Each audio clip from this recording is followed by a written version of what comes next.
नमस्कार। आज के इस नए विश्लेषण में आपका स्वागत है। अगर आप इतिहास और धर्म को गहराई से समझने में दिलचस्पी रखते हैं तो आज का विषय आपको बहुत पसंद आने वाला है। आज हम 3500 साल पुराने एक बेहद दिलचस्प इतिहास को खंगालने वाले हैं, शाश्वत अग्नि यानी पारसी धर्म, जिसे ज़रथुष्ट्री धर्म भी कहते हैं।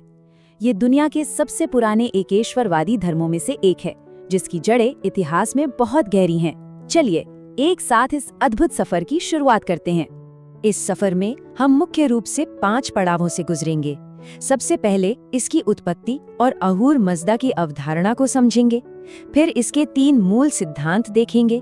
अच्छाई और बुराई की दिलचस्प जंग पर बात करेंगे, इसके पवित्र ग्रंथों को जानेंगे और आखिर में हम देखेंगे कि प्राचीन ईरान से निकलकर ये समुदाय भारत कैसे पहुंचा। तो चलिए बिना किसी देरी के अपने पहले पड़ाव की तरफ बढ़ते हैं, उत्पत्ति और अहूर मज़दा।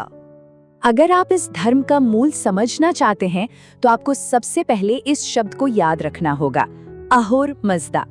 पारसी धर्म में अहूर मज़दा का मतलब है सर्वोच्च ईश्वर। ये एक विशुद्ध एकेश्वरवादी धर्म है, यानी इनका पक्का विश्वास है कि इस पूरे ब्रह्मांड को बनाने वाले और चलाने वाले केवल यही एक ईश्वर हैं।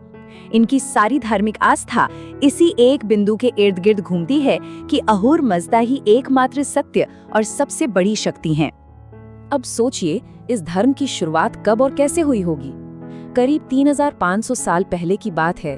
1000 से 600 ईसा पूर्व के आसपास प्राचीन पूर्वी ईरान में पैगंबर ज़रथुस्त्र ने इसकी नींव रखी थी, जिन्हें हम ज़ोरोएस्टर भी कहते हैं। शुरुआत में तो ये सिर्फ वहाँ के कुछ कबीलों और पशुपालकों तक ही सीमित था, लेकिन फिर ये इतना ताकतवर हुआ कि साइरस द ग्रेट और डेरियस जैसे महान राजाओं के दौर में ये विशाल फारसी साम्राज्य का आधिकारिक धर्म बन गया। एक छोटे से कबीले से उठकर इतने बड़े साम्राज्य तक का सफर वाकई कमाल का है ना? इतिहास को समझने के बाद अब बात करते हैं उन 3 अहम सिद्धांतों की जिन पर ये पूरा धर्म टिका हुआ है। ये हिस्सा बहुत महत्वपूर्ण है।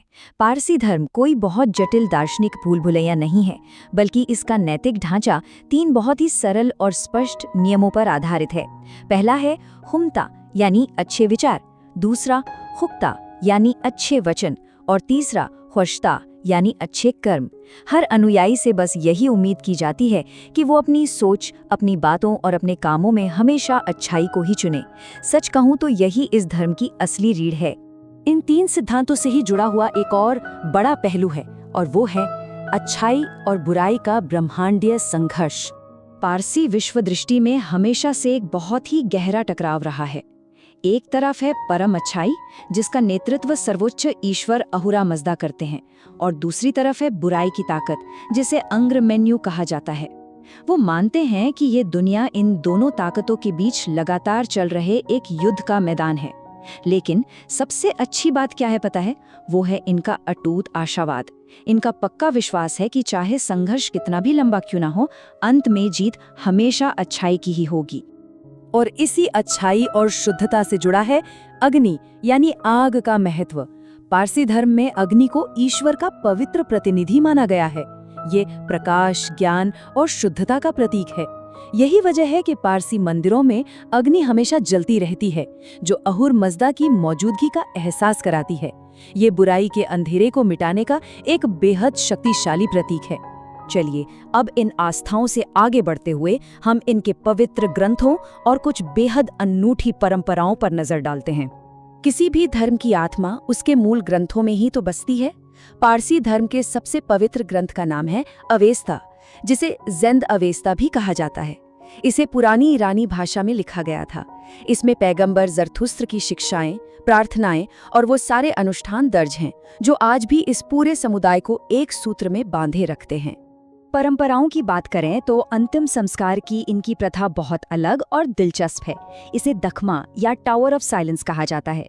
दरअसल पारसी धर्म में मृत शव को अपवित्र माना गया है।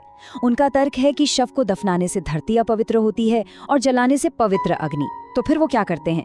वो शवों को एक ऊंची संरचनाएं यानी दखमा पर रख देते हैं, जहां गिद्ध प्राकृतिक रूप से उन्हें अपना भोजन बना लेते हैं। प्रकृति के तत्वों के साथ संतुलन बनाए रखने का ये एक बहुत ही प्राचीन तरीका है। अब सिर्फ अनुष्ठान ही नहीं, इनके जीवन में उत्सवों की भी बहुत अहमियत है, जैसे कि नवरोज जो पारसी नव वर्ष है और वसंत के आने की खुशी में मनाया जाता है। इसके अलावा पतेती है जो मुख्य रूप से आत्मनिरीक्षण और प्रायश्चित का दिन होता है। यह त्योहार आज भी इस समुदाय को अपनी मजबूत सांस्कृतिक जड़ों से जोड़े रखते हैं। इतिहास के इस सफर में अब एक बहुत बड़ा मोड़ आता है। प्राचीन फारस से निकलकर ये धर्म भारत कैसे पहुंचा, आइए समझते हैं। ईरान में स्थापित होने और कई सदियों तक फलने फूलने के बाद 7वीं शताब्दी में एक भारी ऐतिहासिक उथल-पुथल हुई। फारस पर मुस्लिम विजय के बाद धार्मिक उत्पीड़न से बचने के लिए पारसी समुदाय के एक बड़े हिस्से को अपना घर छोड़ना पड़ा। अपनी आस्था को बचाने के लिए उन्होंने समुद्र का एक मुश्किल सफर तय किया और भारत के सिंध और गुजरात के तटों पर आकर शरण ली। सच कहूं तो विश्व इतिहास में सांस्कृतिक पलायन का ये एक बेहद अहम अध्याय है।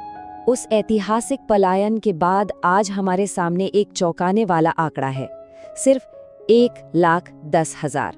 जी हाँ, दुनिया भर में अब पारसियों की कुल आबादी बस इतनी ही रह गई है।